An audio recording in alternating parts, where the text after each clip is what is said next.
What is up, guys? It's the Sound Alchemist, and once again I am here with Gersh1. And today we're back answering your questions in another spine-tingling installment of For the Greater I'm going to start trying to be more guttural in these WAAAGHs. I really want to get into it for 2021.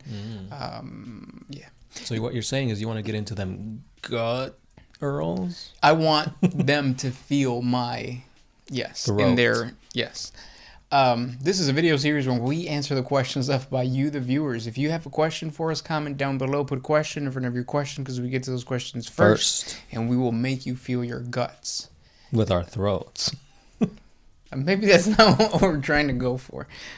Let's go on to the question. There you go. So this one is by Milo No Steppy. In my case, it'd be Please Steppy. Is there an emperor equivalent for the orcs, the Tau, etc., and all the other races? Some perpetual entity that has been with its race for its extended recent history? Yep. In a way, yes, and in a way, no, but in a way, yes. The one that's like the most obvious one is obviously Chaos. Mm-hmm. Like you have 4 Chaos gods who are just as powerful, if not more powerful, than the Emperor of Mankind. Right. Or the False Emperor, the Corpse Emperor. Mm-hmm. The Carrion Lord. Yeah. And then you also have Gork and Mork for the orcs, even though they don't have the same powers as... Well, so after Chaos and the Emperor, that's when you hit a wall. Yeah, it gets a little wishy. So yeah, Gork and Mork are like, they're gods, but they don't have manifestations. They have a prophet, which is Margaret Thatcher, or God School Margaret Thraka. Uh-huh. And don't they have psychic abilities where they could summon forth like the foot of Gork and like the fist of Mork, that kind of thing? So the only thing that I know of nowadays is vomit, like they vomit forth like warp energy. That is an Age of Sigmar thing, like a fantasy thing. It might have been in a previous edition. It's just not this one. Gotcha. But yeah, so the big thing is though that the Emperor was a living being, and he was the most powerful of them. The orcs don't really have that, except for Thraka, Right. and the Beast maybe. But the Beast, actually, I don't know what the Beast ended up being. I don't want to spoil it for anybody.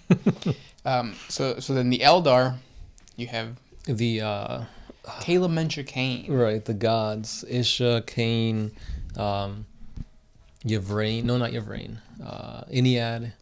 And all you have to do is read one freaking Eldar story with the avatar of Cain, and you quickly realize he's a pussy. Like he will get his ass beat by everybody. Everybody, every single time. And to represent that, GW gives us this really shitty model.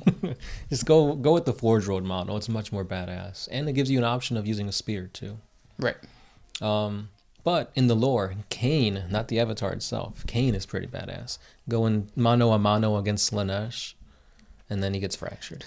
Losing his hand, the bloody hand, which is like the part of the story. Right. You've got Vol and his 5 fingers, who are now the Crone swords. Which might be the, what are they called? The Blackstone Fortresses? Mm-hmm. Maybe, yeah. It's again more wishy-washiness with the whole lore, like the old ones in the Eldar Pantheon and what's what. Because there's like 2 War in Heavens, and it's like, which is the real one?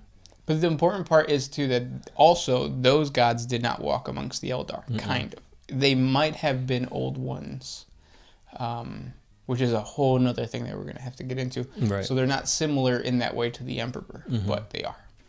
The other thing that we have to mention about the Eldar is the, what are they called? Phoenix Lords? Yeah.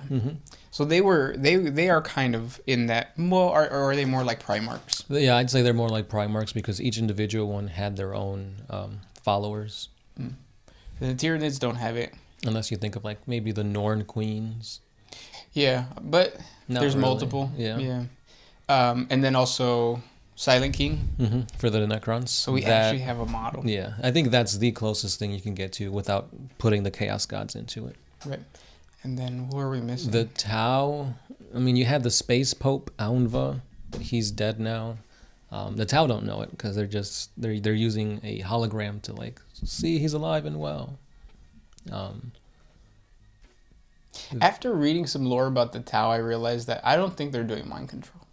No, what do you think it is? Nothing. Like I think it's just they're like, just gullible. Yeah. Well, Yeah, they are like the Chinese Communist Party. Like they're just like, you know what, we're trying to make this work, and obviously there's war. But yeah.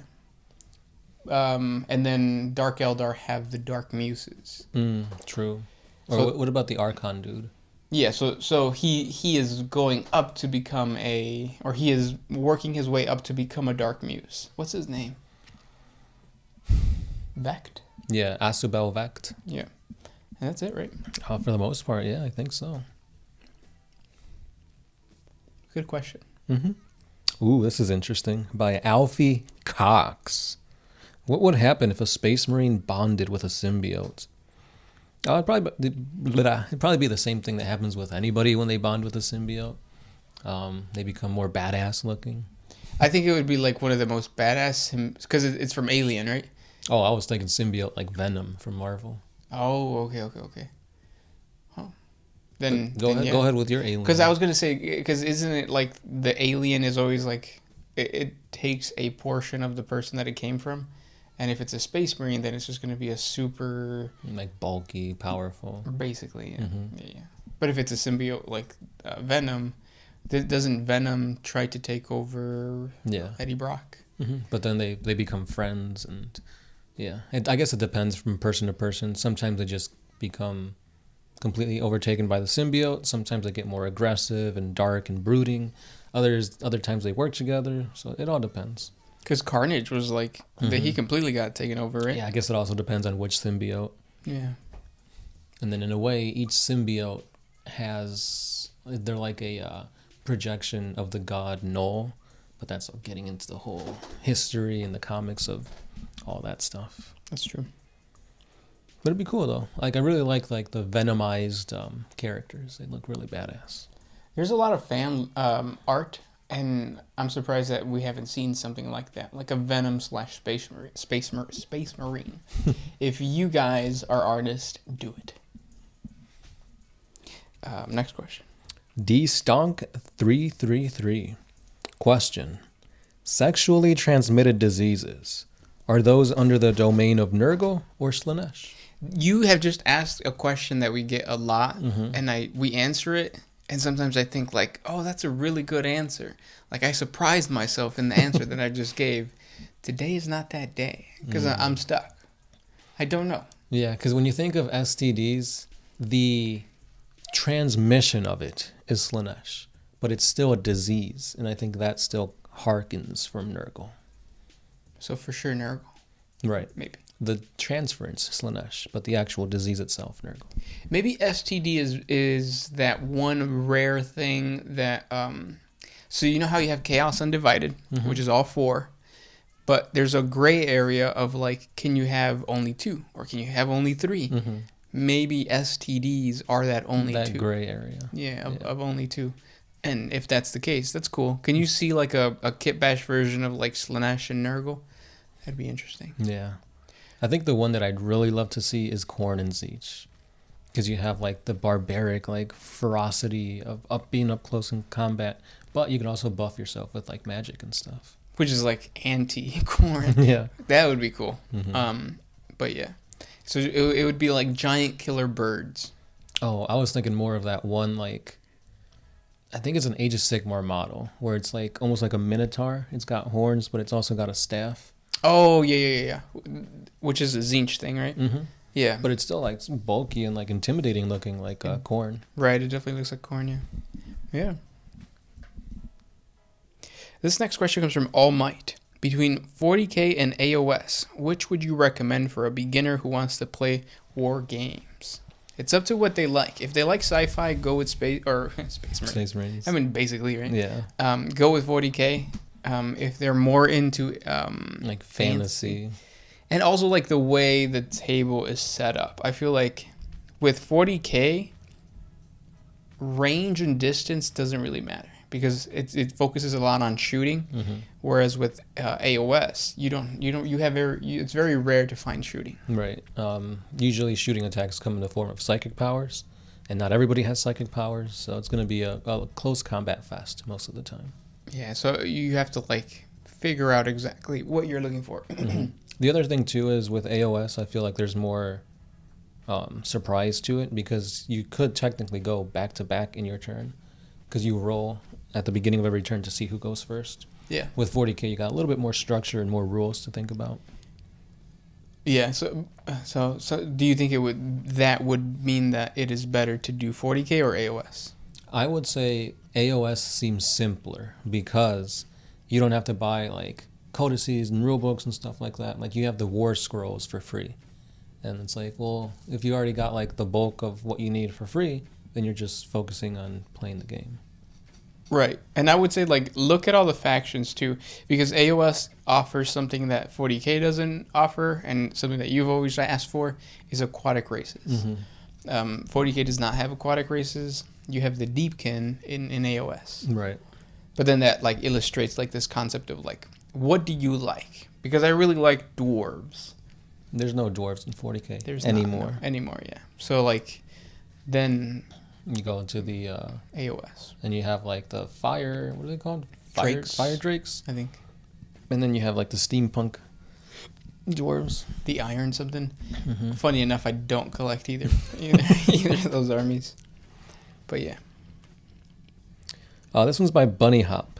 Why is it that Chaos doesn't have a Chaos version of each and every Loyalist Marine or vehicle? For example, why aren't there Chaos Centurions, Chaos Primaris Marines, etc.? Because I think GW picked up on the fact that we were getting pissed off that like, or the fan base was getting pissed off that Chaos was just like an anti whatever, or like a evil version of that thing. Yeah. So it's true. Like it doesn't make sense when like, why would I play Space Marines when I can just have Chaos Centurions, but that have a buff for being like Nergo or Slanesh or anything like that. Right. I like it now because like now you have the Death Guard getting specific units, and Death Guard is the one that usually gets the most attention. Same thing with like Thousand Suns. So you get more attention for those specific units, whereas before it really was just like Space Marines but evil or like spiky bits. Right. So, yeah. Oh, this one is by Danny Keene. I'm just getting into the modeling part, and the colors are named after factions or things related to factions. So, would it be heretical to say use Wraithbone or Corn Red to paint your Imperial or Space Marine models? Yes. That'd be like a nice little challenge to give yourself. Paint this Space Marine army using only like Imperial named colors. Which I don't think it would be that hard. No. Where you would find trouble is like Dark Eldar. Because there's not a lot like of Eldar, yeah. But yeah, no. I mean, use whatever paint you want to use. It doesn't matter. I don't even use GW paint except for their washes. Their washes are really good. This comes from Colin from Texas, or Colin in Texas. Sorry. You could be from another state or from another country. Colin. He says, did the beak fall off? The Sound Alchemist doesn't seem to be uncomfortable doesn't seem to be so uncomfortable the last few videos. Yeah, the beak didn't fall off, but I think it's just like getting dissolved. It's all that like corrosion because of like the salt they use on the roads. Yeah. It's eating away and it's like rusting. Which is a hint as to where the beak was. Because you have to think, if the Sound Alchemist is jogging out in the street and there's salt on the ground, where is the beak most likely to dissolve from? What part of me is getting chafed the most? Exactly. Now the real question is, are there teeth inside the beak? No. Would it be like an octopus? Or is it a squid that has there's squids that have beaks, right? Well, I think it's octopuses. No, I think a squid has a beak. But a squid doesn't have teeth. Does it? I thought it was like giant squids have the beak and like they bring stuff to it. The beak crunches it and then it goes into their gullet. I don't know. All I know is pee is stored in the balls. If you look at Google Maps and you go down to, what's the southern hemisphere? Antarctica. So if you go to Antarctica, there is like a little peninsula. And in that peninsula, you could just probably Google Kraken, Google Earth. but like there is an image of what looks like legit a kraken, and it was taken by Google Earth. So it's like an overview shot, and like that's crazy if like those creatures exist to the point where this creature is so big that Google Earth took a picture of it. But then again, it took a picture of my car at my house, so I guess it's not that big. But yeah, it's crazy. Yeah, it is. Beaks are out there. Mm-hmm. Because like this is making me think of like Lovecraftian creatures now, because you're talking about the beak and the kraken. I started reading Lovecraft, and it's really hard to read. Yeah, it's the vernacular and the rhetoric is kind of hard to interpret. Yeah, that's why you got to be insane, have some frenzy in you. I need to take shrooms. There you go. Shrooms and try to read Lovecraft. Next time. Next time, I'm going to be the one with the beak, and you're going to have tentacles. Yeah.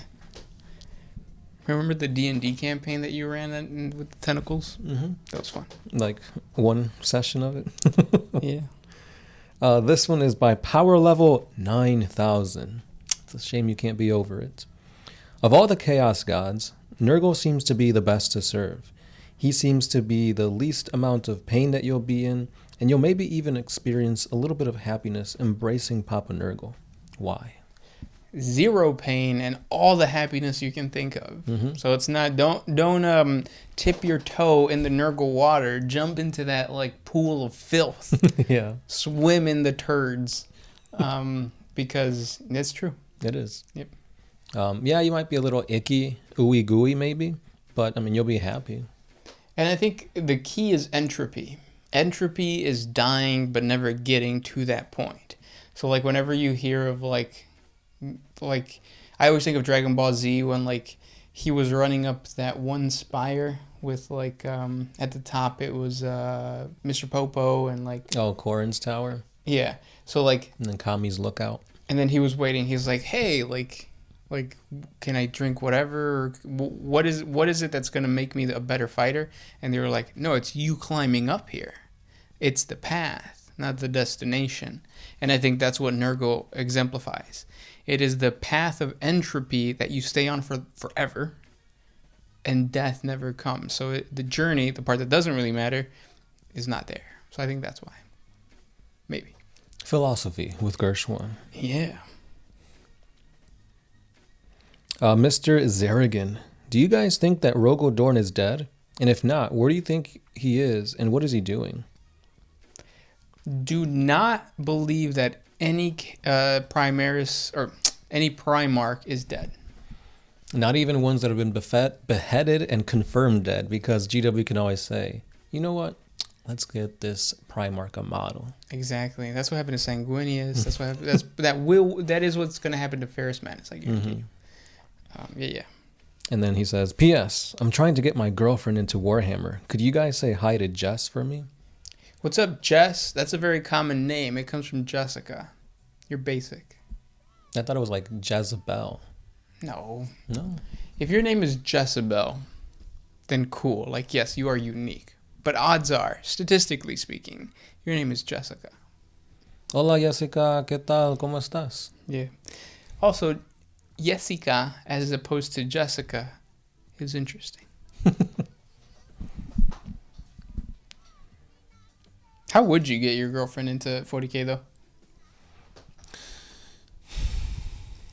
You don't. Just tell her, hey, my car broke down in front of the Warhammer store. Can you pick me up? So here's the dilemma about getting your girlfriend into 40K. If she goes to the GW store to buy you a present, she's just going to want to buy herself something. That's why you have to date somebody that's outside of the hobby. That way when they go in to buy the hobby, they don't buy anything for themselves. They just buy it for you. Same thing for like video gamers, I guess. Yeah, I guess so. Yeah. Because then it's like you got to share, or you got to buy another monitor or TV, or else like you won't have any time to game because they're gaming. Right. Yeah. I don't know why, but I always feel like whenever people try to get like their significant others into 40K, they always show them like the female armies. Like, oh look, you'll have a fun time playing Sisters of Battle, or oh look, you'll love the Slaneshi models.